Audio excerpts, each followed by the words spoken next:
Assalamualaikum warahmatullahi wabarakatuh. Selamat pagi anak-anak. Terima kasih atas kedatangannya. Ibu sangat mengharapkan sekali kedatangan kalian ke sini.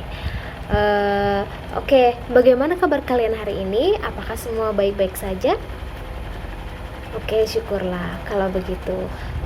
Supaya kita bisa lebih akrab lagi, bagaimana kalau kita saling memperkenalkan diri? Tapi sebelum kita saling memperkenalkan diri dan melanjutkan kegiatan bimbingan kelompok ini, sebaiknya kita berdoa terlebih dahulu ya, agar kegiatan kita berjalan dengan lancar. Berdoa dipersilahkan. Berdoa selesai. Oke, baiklah. Untuk mengawalinya, Ibu akan memperkenalkan diri terlebih dahulu.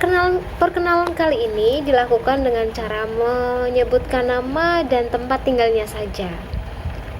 Oke, perkenalkan, nama Ibu Septemester. Ibu tinggal di Cikarang, Jawa Barat. Yang selanjutnya kita akan masuk ke dalam bimbingan kelompok. Anak-anak, apakah di antara kalian ada yang tahu apa itu bimbingan kelompok, atau kalian itu sudah ada yang pernah melakukan kegiatan bimbingan kelompok? Oke, kalau seandainya kalian belum tahu, Ibu akan jelaskan pengertian bimbingan kelompok dan sekaligus tujuannya ya.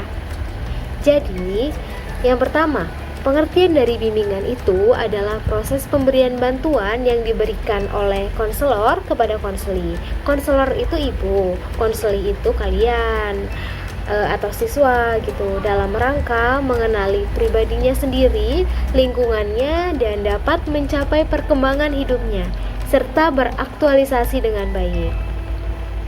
Sedangkan pengertian kelompok itu adalah sekumpulan orang yang terdiri dari 2 atau lebih anggota dengan keterikatan emosional yang memiliki tujuan yang sama dan menerapkan norma yang diterapkan untuk semua anggota.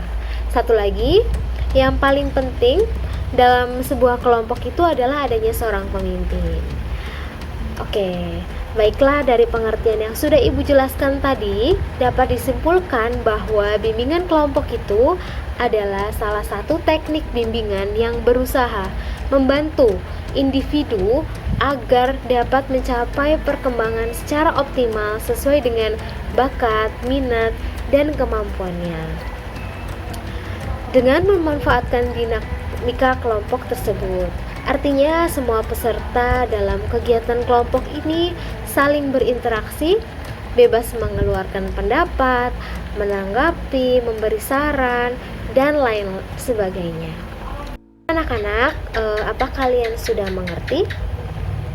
Baiklah, kalau sudah mengerti, Ibu jelaskan ya bagaimana cara pelaksanaan bimbingan kelompok. Yang pertama, masing-masing anggota kelompok dalam bimbingan kelompok ini secara bebas dan sukarela berbicara, bertanya, mengeluarkan pendapat, ide, sikap, saran, serta perasaan yang dirasakan pada saat itu. Yang kedua, mendengarkan dengan baik bila anggota kelompok berbicara, yaitu setiap salah satu anggota kelompok menyampaikan tanggapan, maka anggota kelompok lainnya itu harus memperhatikan. Yang selanjutnya, dalam kegiatan bimbingan kelompok ini, kita akan membahas sebuah topik permasalahan. Dalam bimbingan kelompok ini, topik itu dibagi menjadi 2. Yang pertama topik bebas, yang satu lagi topik tugas. Nah, topik bebas adalah topik yang dipilih oleh anggota kelompok, oleh kalian, sedangkan topik tugas itu adalah topik yang dipilih oleh Ibu. Tetapi dalam kesempatan ini kita akan menggunakan topik tugas saja ya. Jadi nanti Ibu yang akan menentukan topik apa yang akan kita bahas dalam bimbingan kelompok ini. Nah, proses selanjutnya mengadakan evaluasi setelah kegiatan bimbingan kelompok berakhir. Apakah yang Ibu jelaskan sudah paham? Oke, kalau sudah paham, di sini perlu kalian ketahui juga ya, dalam bimbingan kelompok ini terdapat asas-asas seperti yang pertama kesukarelaan, yang kedua keterbukaan, yang ketiga itu kegiatan, yang keempat kenormatifan, dan yang kelima kerahasiaan. Ibu kasih contoh salah satunya ya.